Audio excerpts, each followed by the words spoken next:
नेपाल विश्व मानचित्रमा एउटा सानो देश भए पनि यहाँको भौगोलिक बनावट, हावापानी र प्राकृतिक स्वरूपमा निकै विविधता पाइन्छ। यी महत्त्वपूर्ण जैविक विविधता र प्राकृतिक सम्पदाको संरक्षण, एकीकृत व्यवस्थापन र सही सदुपयोग गर्ने उद्देश्यले देशका विभिन्न स्थानमा 11वटा राष्ट्रिय निकुञ्ज रहेका छन्। यिनै राष्ट्रिय निकुञ्ज मध्येको एक हो लामटाङ राष्ट्रिय निकुञ्ज। 1710 वर्ग किलोमिटर क्षेत्र ओगटेको लामटाङ राष्ट्रिय निकुञ्ज राजधानी काठमाडौँबाट नजिक र सडकले जोडिएको भए पनि दुर्गम स्थानमा पर्दछ। पदयात्री पर्यटकहरूका लागि निकै लोकप्रिय मानिने लामटाङ राष्ट्रिय निकुञ्ज जैविक विविधताले भरिपूर्ण छ। विश्वमै दुर्लभ मानिएको रेड पाण्डा यसै निकुञ्जको पहिचानको रूपमा रहेको छ। त्यति मात्र नभई हिउँ चितुवा, मृग, चितुवा, हिमाली भालु, थार, घोरल, डाँफे, मुनाल जस्ता वन्यजन्तु तथा चराचुरुङ्गीले यस निकुञ्जको सुन्दरतालाई जीवन्त बनाएका छन्। गोसाइँकुण्ड, भैरवकुण्ड, सूर्यकुण्ड जस्ता महत्त्वपूर्ण धार्मिक क्षेत्र यहाँ रहेका छन्।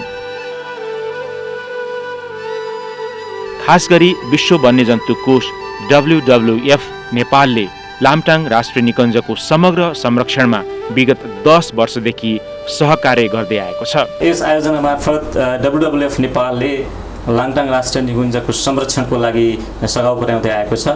यो आयोजनाको मुख्य फोकस भनेको चाहिँ वन तथा अन्य प्राकृतिक स्रोतहरूको व्यवस्थापन गर्नु, वन्यजन्तु तथा पारिस्थितिक प्रणालीहरूको संरक्षण गर्नु, जलवायु परिवर्तनका प्रभावहरूलाई न्यूनीकरण गर्नु र अनुकूलित वातावरणको सिर्जना गर्नु तथा स्वच्छ जल सम्पदाको विकास गर्नु रहेका छन् भने रामसार क्षेत्रमा सूचीकृत भएको गोसाइँकुण्ड ताल जुन सांस्कृतिक हिसाबले, जैव विविधताको हिसाबले पनि अत्यन्त महत्त्वपूर्ण छ, त्यसको संरक्षणको लागि र त्यसको उचित व्यवस्थापनको लागि पनि आयोजनाले सहयोग गरेको छ।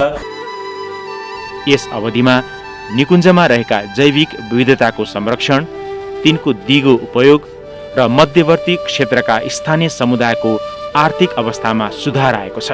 यहाँका स्थानीय जनताहरूको लागि चाहिँ आय अर्जनका कार्यक्रमहरू र तिनीहरूको लागि संरक्षणमा सहभागिता गराउनको लागि वैकल्पिक ऊर्जा सम्बन्धी कार्यक्रमहरू, जलवायु परिवर्तन सम्बन्धीका कार्यक्रमहरू, ग्रिनरी बनाउनको लागि वृक्षारोपणका कार्यक्रमहरू पनि हामीले स्थानीय जनताहरूमा मध्यवर्ती क्षेत्रमा सुरु गरेका छौँ। विश्व वन्यजन्तु कोष नेपालले 2063 सालमा पवित्र हिमालय भूपरिधि कार्यक्रम अन्तर्गत लामटाङ राष्ट्रिय निकुञ्ज तथा मध्यवर्ती क्षेत्र सहयोग आयोजना लागू गरी संरक्षणमा नयाँ आयाम थपिएको छ। हामीले चाहिँ मूलतः उहाँहरूको चाहिँ क्षमता अभिवृद्धि गर्ने हो र संरक्षणलाई मुद्दाहरूलाई कसरी ओझेलमा पर्न नदिने, कसरी अगाडि ल्याउने मूलतः उद्देश्यहरू चाहिँ संरक्षण गर्नु र त्यसले चाहिँ मान्छेको जीवनस्तर उकास्नमा, पारिस्थितिक प्रणालीहरूमा सुधार आओस्, त्यो नै मूल त त्यही नै हो। यो रसुवाको पहिरे बेसी हो। यहाँका स्थानीय जनताको दैनिकी अहिले यति सहज भएको छ कि उनीहरू आफ्नो कहाली लाग्दो विगत सम्झिन पनि चाहँदैनन्। हरेक बिहान 7-8 घण्टा लगाएर जङ्गलबाट दाउरा ल्याएर खाना पकाउनु पर्ने झन्झट अहिले छैन। आयोजनाले दाउराको विकल्पको रूपमा खाना पकाउनका लागि बायोग्यास प्लान्ट जडान गर्न सहयोग गरेपछि स्थानीयहरूको जीवनयापन सहज भएको छ। खाना दाउरामा पकाइन्थ्यो, कति दुःख हुन्थ्यो, धुवा हुन्थ्यो होइन, कति गाह्रो हुन्थ्यो, आँखालाई असर गर्थ्यो। अहिले त यो बायोग्यास बनेदेखि त यति सजिलो छैन। हालसम्म आयोजनाले 520 घरधुरीमा बायोग्यास प्लान्ट निर्माण गर्न सहयोग गरेको छ। यसै गरी सुधारिएको चुलोको सहयोगले स्थानीय समुदायले थोरै दाउराबाट खाना पकाउन पाएका छन्। यसबाट एकातिर दाउराको खपत वात्तै घटेको छ भने अर्कोतर्फ धुवाँ कम हुने, भाडा पनि सफा रहने र दाउरा सङ्कलनमा लाग्ने समय बचत हुँदा दाउरा जो गर्न लाग्ने समयको सदुपयोग गरी उनीहरूले आय आर्जन समेत बढाएका छन्। पहिले चाहिँ टाढो भन्न जानु पर्थ्यो, अहिले चाहिँ ती जानु पर्दैन। अरू काम पनि पाउँछ, बच्चाहरू पढाउने, कहिले खेती काम गर्ने। आयोजनाको सहयोगमा हालसम्म 5081 घरधुरीले सुधारिएको चुलो तथा 876 घरधुरीले सौर्य ऊर्जा प्रयोग गरिरहेका छन्। यति मात्र होइन, वनजङ्गल माथिको परनिर्भरता यो 10 वर्षको अवधिमा कसरी कम भइरहेको छ भन्ने कुरा सामुदायिक ग्यास डिपोहरूबाट पनि पुष्टि हुन्छ। अनि यो टिमुरे गाविसमा चाहिँ अल टोटलले नै ग्यास चुलो अथवा ग्यास प्रयोग गर्न थालियो। बायोग्यास, एलपी ग्यासका सिलिन्डर प्रयोगसँगै लघु जलविद्युत आयोजना सञ्चालन भएपछि स्थानीय जनताको जीवन सहज बनेको छ। लघु जलविद्युत आयोजना निर्माण हुनु अघि वनबाट दियालो खोजेर बाल्ने गरेका स्थानीय अहिले भने 24 घण्टा उज्यालोमा रमाएका छन्। आयोजनाको समन्वय तथा सहयोगमा यस क्षेत्रमा 4वटा लघु जलविद्युत आयोजना निर्माण भएका छन् भने ती आयोजनाबाट 250 घरधुरी लाभान्वित भएका छन्। लोसारका बेला यहाँका तामाङ समुदायमा प्रत्येक वर्ष काठको लिङ्गोमा झण्डा राख्ने परम्परा अहिले फलामे लिङ्गोको प्रयोगमा रूपान्तरण भएको छ। काठको लिङ्गोको प्रयोगले ठूलो संख्यामा वन नासिने हुँदा उनीहरूले काठको लिङ्गोको सट्टा फलामको लिङ्गो प्रयोग गर्न थालेपछि हरेक वर्ष रुख काट्नुपर्ने अवस्थाको अन्त्य भएको हो। आयोजनाको सहयोगमा हालसम्म 2679 घरधुरीमा फलामे लिङ्गो राखिएका छन्। रसुवाको लहरे पौवा स्थित स्याउबारी मध्यवर्ती सामुदायिक वन उपभोक्ता समूहको यो बैठक यति बेला वन संरक्षण गर्ने, जैविक विविधता संरक्षण गर्ने तथा नाङ्गा डाँडामा व्यापक वृक्षरोपण गर्ने जस्ता निर्णय गर्दै सम्पन्न भएको छ। आयोजनाले सामुदायिक वनको व्यवस्थापन र वृक्षरोपणका लागि बोट बिरुवाको नर्सरी स्थापनामा समेत सहयोग गर्दै आएको छ। हाल यस निकुञ्ज क्षेत्रमा विभिन्न 84वटा सामुदायिक वन रहेका छन्।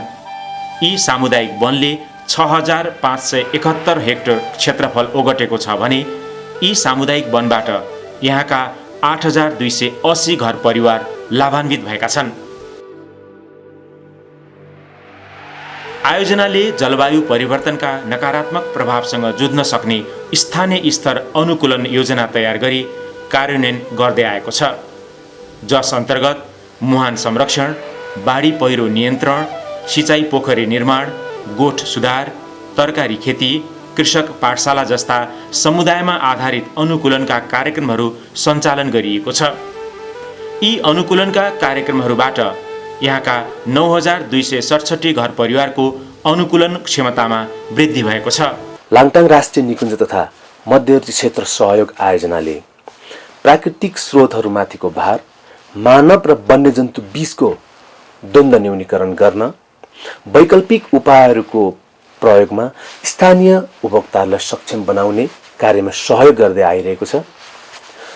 स्थानीय समुदायहरूको अनुकूलन क्षमताको विकास गरी उहाँहरूको जीविकोपार्जनमा सुधार गर्ने काममा पनि सहयोग गर्दै आइरहेको छ भने बफर जोन समितिहरूको संस्थागत विकास गरी सुशासन कायम गर्ने कार्यमा पनि निरन्तर सहयोग गर्दै आइरहेको छ। यसरी एकातिर वन संरक्षण र प्रवर्धन गर्न आयोजनाले यहाँका स्थानीयहरूलाई प्रोत्साहन गर्दै आएको छ भने अर्कोतिर तरकारी लगायत खाद्यान्न बालीमा बढ्दो विषादी प्रयोग गर्ने प्रवृत्ति हटाउन प्राङ्गारिक मलको प्रयोग गर्नेतर्फ जागरुक बनाएको छ। गाईबस्तुको पिसाब लगायत कतिपय जडीबुटी तथा वनस्पतिको जैविक विषादी बनाएर प्रयोग गरी रोग किरा नियन्त्रण गर्न यहाँका स्थानीय सक्षम भएका छन्। प्राङ्गारिक मलहरूको प्रयोग गरेर गाईबस्तुबाट उत्पादन हुने निस्कने पिसाबहरूको प्रयोग गरेर जुन हाम्रो हावाबाट पाइने नाइट्रोजनहरूको स्रोतलाई चाहिँ हामीले जमिनमा लिएर गर्दाखेरि चाहिँ हाम्रो जलवायु परिवर्तनसँग लाग्ने रोग किराहरूसँग चाहिँ हामी जुझ्न सक्छौँ र हामी सफल किसान बन्न सक्छौँ। यसरी मध्यवर्ती क्षेत्रका स्थानीय समुदायले आफूले सिकेका र बुझेका ज्ञान सिपलाई व्यवहारमा उतार्दै लगेका छन्। यो रसुवाको राम्चे हो। यहाँका स्थानीयलाई खानेपानीको जोहो गर्न दिनौ घण्टौं हिँड्नुपर्ने बाध्यता थियो। आयोजनाले क्षतिग्रस्त अवस्थाको पानीको मूल संरक्षण गर्न सहयोग गरेपछि स्थानीयका दुःखका दिन सकिएका छन्। यो मूल संरक्षण भएपछि यहाँ पानीको उपलब्धता बढेको छ। यसबाट 50 घरधुरी लाभान्वित भएका छन्। यो अहिले हामीले गरेको खानेपानी मुहान संरक्षणबाट चाहिँ यहाँको करिब अहिले तत्कालको लागि 50 घरधुरीको मान्छेहरूलाई चाहिँ खानेपानीमा शुद्धता पनि प्राप्त भएको छ, खानेपानीको लागि सहज भएको छ। त्यसले गर्दाखेरि यो खानेपानी मुहान संरक्षण कार्यक्रम हाम्रो लागि अति नै आवश्यक र प्रभावकारी छ। यसैगरी गाईबस्तुको मलमूत्र खेर जान नपाओस् भनेर आयोजनाले गोठ सुधार गर्न सहयोग गरेको छ। हालसम्म आयोजनाको सहयोगमा 308 वटा गोठ सुधार गरिएको छ। यसैगरी रसुवाकै धैबुङमा यो पोखरी निर्माण भएको छ। आयोजनाको सहयोगमा निर्माण भएको यस पोखरीमा त्यसै खेर जाने पानी सङ्कलन गरी सिँचाइको बन्दोबस्त मिलाइएको छ। विगतमा मुस्किलले खान पुग्ने तरकारी एवं खाद्यान्न उत्पादन गर्ने यहाँका किसान अहिले तरकारी बिक्री गरी मनग्गै आम्दानी गर्न सक्षम भएका छन्। हाल यहाँका 35 घर परिवारले यस पोखरीबाट सिँचाइ सुविधा लिइरहेका छन्। आयोजनाको सहयोगमा हालसम्म 73 वटा पानीका मुहान संरक्षण गरिएको छ भने 77 वटा पोखरी निर्माण गरिएको छ। आयोजनाले स्थानीय आय आर्जन बढाउन सिँचाइको लागि पनि सहयोग उपलब्ध गराएको छ। यो बेले गौडा सिँचाइ आयोजना हो। भूकम्पले क्षति पुर्याएपछि निराश बनेका स्थानीयलाई आयोजनाले सहयोग गरेपछि भत्किएको कुलो अहिले मर्मत गरी पुनः सिँचाइ सुचारू भएको छ। 5 किलोमिटर लम्बाइको यो कुलोबाट करिब 63 हेक्टर क्षेत्रफलमा सिँचाइ हुँदै आएको छ। राष्ट्रिय निकुञ्ज तथा यो सहआयोजन डब्ल्युएफले चाहिँ भूकम्प पश्चात तत्कालीन रूपमा यो कुलो चाहिँ मर्मत समार नगरिदिएको भए हामी चाहिँ ठुलो यो भोकमरीको समस्यामा हामी पर्ने थियौँ। आयोजनाले रसुवाको ठुलो स्याफ्रू र ब्राबलमा समुदायको सहभागितामा प्राकृतिक स्रोतहरूको संरक्षण र दिगो उपयोगद्वारा स्थानीय समुदायको आर्थिक र सामाजिक पक्षको दिगो रूपमा विकास गरी वातावरणीय दिगोपना कायम गर्ने लक्ष्यका साथ विगत 2 वर्षदेखि दिगो समुदाय पहल कार्यक्रम सञ्चालन गर्दै आएको छ। आयोजनाले संरक्षण र जीविकोपार्जनलाई एकीकृत रूपमा अगाडि बढाएको छ। यस अन्तर्गत ठुलो स्याफ्रूमा पानीको बहुउपयोग गरी घट्ट सिँचाइ र खानेपानी सञ्चालन गरिएको छ, जसले गर्दा सर्वसाधारणको जीवनमा निकै सहजता ल्याएको छ। आयोजनाले स्थानीयलाई स्वरोजगार र आत्मनिर्भर बनाउन कृषि, बचत तथा ऋण सहकारी संस्था स्थापना गर्न सहयोग गरेपछि स्थानीय उपभोक्ताहरू अहिले आत्मनिर्भर बन्दै गएका छन्। यसैगरी यहाँ स्थानीय उपभोक्ताले उत्पादन गरेका कृषि उपज सङ्कलन गरी बिक्री गर्न सङ्कलन केन्द्र समेत स्थापना गरिएको छ। आयोजनाले हरित व्यवसाय प्रवर्धन मार्फत स्थानीयको आय आर्जन बढाउन र उनीहरूलाई स्वरोजगार बनाउने उद्देश्यले लहरे पौवाको स्याउबारीमा धरसिङ्ग्रे प्रशोधन केन्द्र स्थापना गर्न सघाउ पुर्याएपछि केही वर्ष अघिसम्म वनमा त्यसै खेर जाने जडीबुटी तथा बहुमूल्य वनस्पति प्रशोधन गरी तेल उत्पादन गर्न स्थानीयवासी सफल भएका छन्।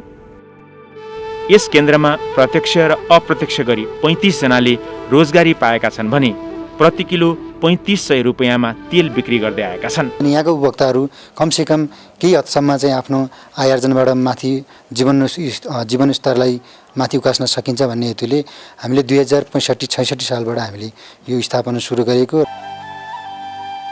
घाँस र सोत्तरमा प्रयोग गर्ने वनस्पतिबाट बहुमूल्य तेल निकाल्न सकिन्छ भन्ने कल्पनासम्म नगरेका यहाँका स्थानीय बासिन्दाले अहिले आयोजनाको सहयोगमा प्रशोधन केन्द्र स्थापना भएपछि राम्रो फाइदा लिइरहेका छन्। स्थानीयले हालसम्म आयोजनाको सहयोगमा स्याउ, ओखर, कागती, किवी जातका करिब 31,000 भन्दा बढी बिरुवा रोपिसकेका छन्। लामटाङ राष्ट्रिय निकुञ्ज स्वदेशी र विदेशी पर्यटकहरूका लागि एक आकर्षक स्थल हो। नुवाकोट जिल्लाको यो ह्याङफेदीमा आयोजनाले होमस्टे सञ्चालन गर्न सहयोग गरेपछि यहाँका स्थानीयको आर्थिक तथा सामाजिक पक्षमा परिवर्तन भएको छ। तर भूकम्पको कारण बस्ती नै उजाड भएपछि भने होमस्टे सञ्चालन गरेर मनग्गे आम्दानी गर्दै आएका स्थानीयवासीको रोजगारी गुम्यो। होमस्टेलाई आम्दानीको मुख्य स्रोत बनाएका स्थानीय समुदायले भूकम्पले क्षति पुर्याएको होमस्टेलाई पुरानै अवस्थामा फर्काउन सक्षम भएका छन्। अहिले होमस्टेमा चाहिँ तपाईँको एउटा होमस्टे बराबर मासिक 10 देखि 15,000 रुपियाँ चाहिँ फाइदा भएको छ। लामटाङ राष्ट्रिय निकुञ्ज पदयात्राका लागि समेत निकै प्रख्यात छ।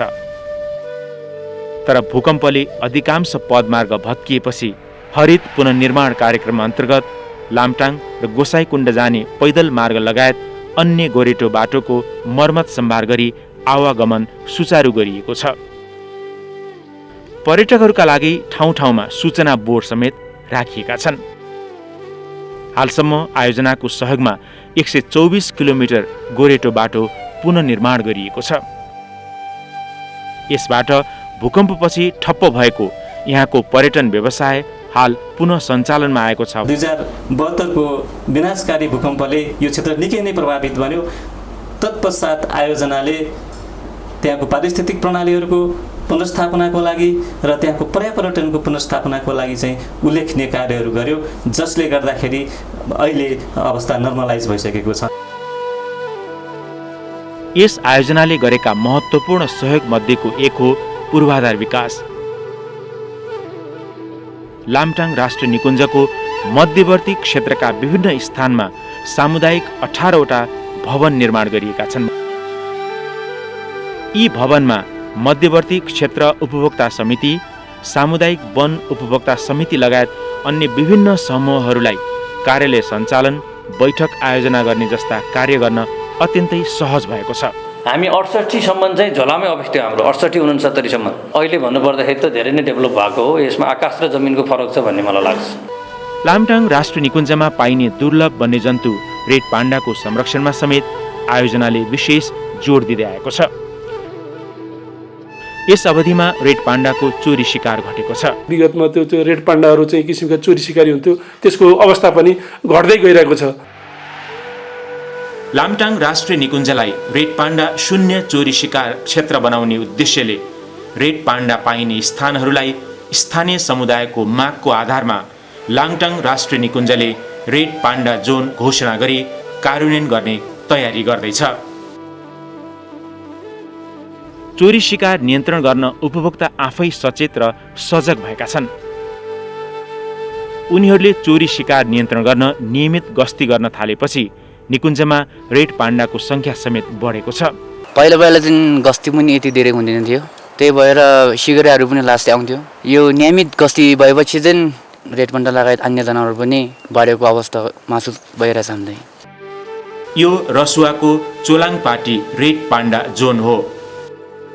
यहाँ चोरी शिकारी नियन्त्रण समूहले नियमित गस्ती गर्ने गर्दछ। एकातिर दुर्लभ वन्यजन्तुको संरक्षण भएको छ भने अर्कोतर्फ मानव वन्यजन्तुको द्वन्द्व न्यूनीकरणमा पनि यस अवधिमा उल्लेख्य प्रगति भएको छ। मानव वन्यजन्तु द्वन्द्व अन्त्यका लागि ढुङ्गे पर्खाल र विद्युतीय तारबारको व्यवस्था गरिएको छ। आयोजनाले विद्युतीय तारबार लगाउन सहयोग गरेपछि उनीहरूले वन्यजन्तुको भयबाट मुक्ति पाएका छन्। पहिला त 6 महिना खाना नपुग्थ्यो, बन्यालले सबै आलु खान्थ्यो, अनि यो तार लगाएर अलि सुरक्षा भयो। यसको दिगो उपयोगका लागि स्थानीय समुदायले मर्मत सम्भार कोष समेत खडा गरेका छन्। WWF को धेरै लामो समयदेखिको सहयात्रा छ हैन, नेपाल सरकारसँग चाहिँ कन्जर्भेसनमा। लाङटाङ नेसनल पार्क यो खास गरी सेक्रेड हिमाल ल्यान्डस्केप पनि हो। त्यो चाहिँ विशुद्ध रूपमा चाहिँ WWF को फन्डिङबाट चाहिँ यो बफर जोन, खास गरी चाहिँ बफर जोन यो मध्यवर्ती क्षेत्रमा चाहिँ सपोर्ट हुँदै आएको छ। खास गरी स्थानीय स्तरको चाहिँ जीविकोपार्जनमा, खास गरी आय आर्जनको विषयलाई लिएर सोलरका कुराहरू हैन, इम्प्रुभ स्टोभका कुरा लगायतका कुरामा चाहिँ हामीलाई लाग्छ अब WWF को सपोर्ट चाहिँ त्यो क्षेत्रमा चाहिँ राम्रै छ। यसरी विश्व वन्यजन्तु कोषले विगत 10 वर्षदेखि सञ्चालन गरेका कार्यक्रमहरूले संरक्षणप्रति उनीहरूको संवेदनशीलता मात्र बढाएको छैन, वन जङ्गल, वनस्पति, वन्यजन्तु संरक्षण गर्नुपर्छ भन्ने चेतनाको विकास पनि भएको छ।